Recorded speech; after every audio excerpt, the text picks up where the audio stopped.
Joined by Pat Nunley, former Baylor guard, Baylor radio color analyst for men's basketball. Baylor and Kansas State tonight in Manhattan. Baylor beat the heck out of them just a couple of weeks ago, but Kansas State is one of those that makes you scratch and claw, and they appear to be playing dangerously enough. How critical do they have to start well tonight? I think it's critical, David. They've won 2 in a row. And Baylor is going to go from Allen Fieldhouse on Saturday to Bramlage Coliseum tonight. And those are 2 very difficult places to play. So Kansas State's rolling a little bit. They're 4-6. You know, they really fought through COVID protocols and injuries, and they stand at 12-10. But they've won 2 in a row. They've got a little bit of a swagger. They've got some confidence. And this is a tough place to play. I don't think people really appreciate how difficult Bramlage Coliseum is. Yeah, and you hear that, and unless you're there, it's kind of like what I had an experience one time to go on a trip to go to Hilton Coliseum, and you can't, unless you're there, you no matter what it looks like on television. Now, the way Baylor has had this, they're 4-4 since they had the 15-0 start. There's a lot of reasons behind that, and some of it's just that they're getting beat. Do they lack somebody to that? Like, do they lack the joker like a Mark Vital, not just with who he is as a player, but who he is maybe as the guy? Yes, they do. And I think that's a really good point, David. Last year, they had 4 alphas. I mean, those 4 guys, you mentioned Vital, and Vital was probably the alpha of the alphas. But they had 4 guys who really led one another. They communicated. They were mentally tough. And I think this year they haven't had that guy yet. I think Chachua is close to playing that role, but that's a pretty significant difference last year to this year. And I know we keep going back and comparing everything to one of the best college basketball teams to play in the last 20 years, but that's just the way it is. They lack that. I think they do. It's kind of a rudder in the water. And you know, at certain times over the course of the season, a guy or 2 will step up and play that role. But the play really, from a leadership perspective, is performance. It's not inspiration. You know what I mean? Mm-hmm. It's not, even when guys aren't playing well. Let me put it this way. When guys aren't playing well, you really got to lead. You got to inspire. You got to motivate. You got to gather together. You got to communicate. And we've missed that. When Akinjo has led, for example, he's scoring big, and he's having a great night. But it's a different kind of leadership. And I think, to your point, David, this team lacks that a little bit. Can they, if things do get healthy, I say things, if people get healthy, can they get back to who they were at 15-0? I think so. Because when they are healthy and when they are really good, they're great. They were 15-0.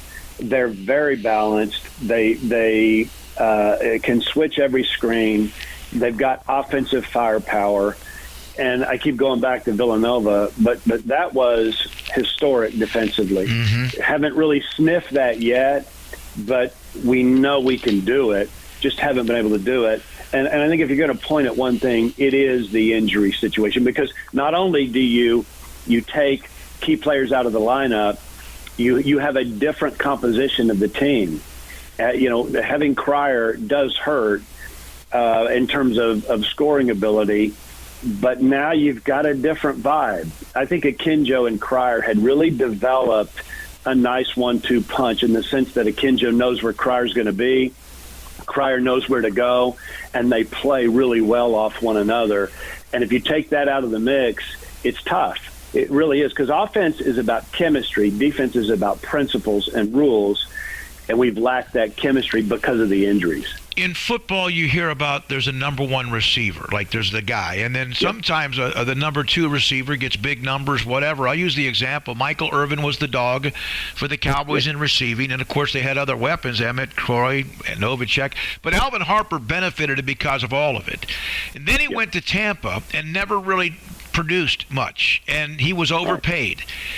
Not that quite comparison, but is Adam Flagler better when he doesn't have to lead? I think so.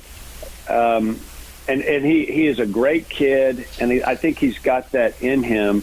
But last year, he was really good. Oh, yeah. I mean, like, you look at his numbers from a year ago, it was off the charts. But his role was to defer a little bit and to come in and play a fairly narrowly defined role. And this year, he's not deferring. You can't defer. He's got to lead. And he's done that, I think pretty well. He had 16 against Kansas, but they all came in the second half, and the game was over by the second media timeout, so they really didn't matter. But, yeah, I think it's a different role for him. It's a different role for Meyer. And those guys, I think, have at times filled those roles pretty well. But when it's really mattered, we just haven't been able to get that. You have been around that program from the day that Scott Drew walked in the door. Paul and I were there in Kansas City the day that Perry Jones III was ruled ineligible before they played Oklahoma.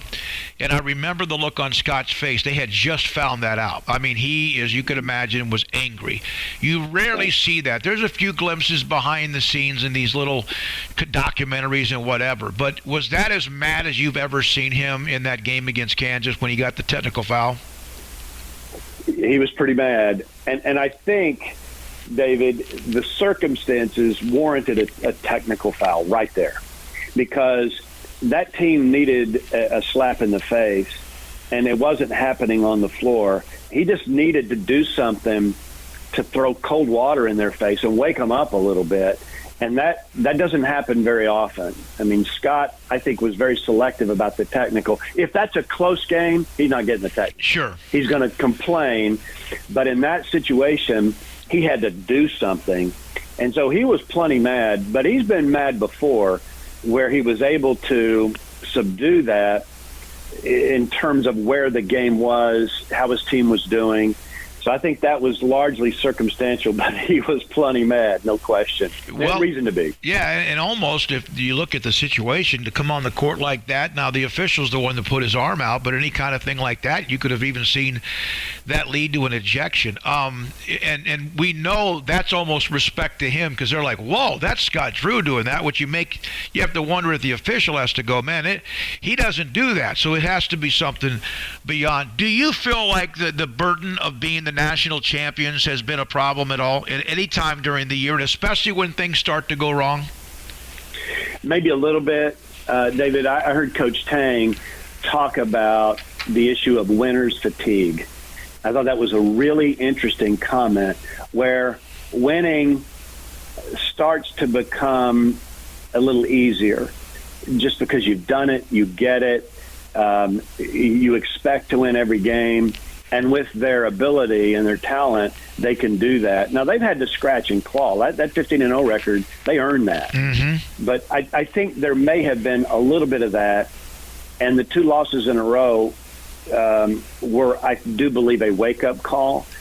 And they responded from that pretty well until, again, they have been challenged by injuries and have just been disjointed. I mean, I don't know, David, if James Akinjo has gone 0 for 11 in his life. Right. I mean, from back when he could barely dribble. It just doesn't happen. And we had 3 guards in the first half against Kansas that did not score a point. Mm-hmm. You're not going to win. And there was more to it than that.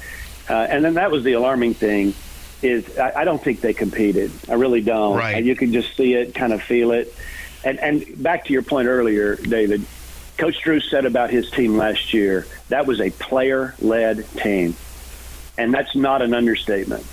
And this year, I think he's looking for that a little bit. When, back to the technical, when he saw a lack of that, that's when he had to step in and do something, because they were not being led by the players. He had to jump in. One more thing, Pat Nunley with us, color analyst, Baylor Radio.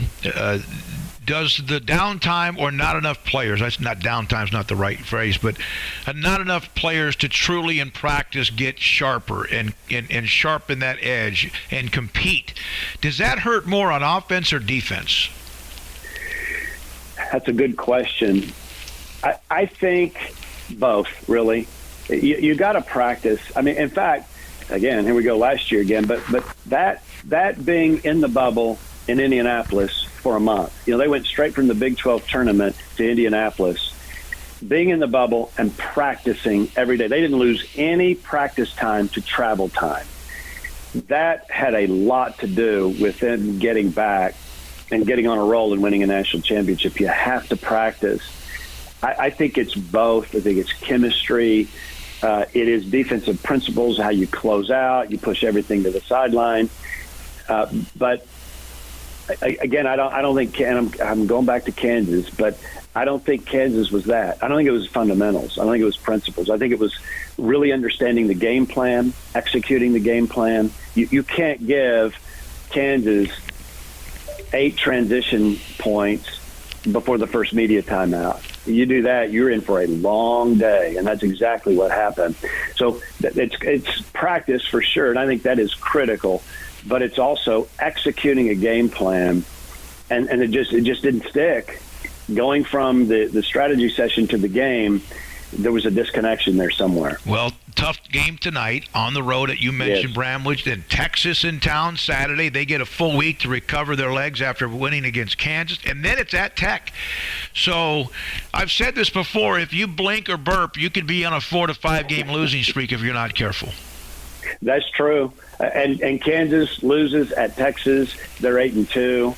You and I have said a couple times, David, the winner of this league, I think, could lose 3 or 4. Mm-hmm. So I think Kansas has got a couple of more losses. But, you got nationally, you got Kansas 8, Tech 9, Baylor 10, Texas 20. And Texas is surging. We said last time you and I talked that Texas needed a signature win. Yep. They beat Tennessee. They got one. And now they're starting to roll a little bit, too. They're 18-6. They've got a couple of wins to feel really good about. They've won 2 in a row. And we're not even there yet. I mean, we got to handle Kansas State tonight, where, by the way, at Kansas State, the students get the best seats in the house. They are right there courtside. And you just don't see that many other places, if any, in the league. They got the pick of the litter, and, man, they are rabid. And this is going to be a tough one. So you're right. It's a gauntlet. We knew it was a gauntlet. But the Bears need to win a few. I think the goal is still, they're 7-3, so they're 1 game out of first place. But they're sitting there with Tech. Texas is right behind them. The goal is still to win a Big 12 championship, and they've got work to do to get there. No question. Pat Nunley, thank you. Pat Nunley, Sick on 365 Radio, 365 Sports. The pavilion at the Carlene Bright Auburn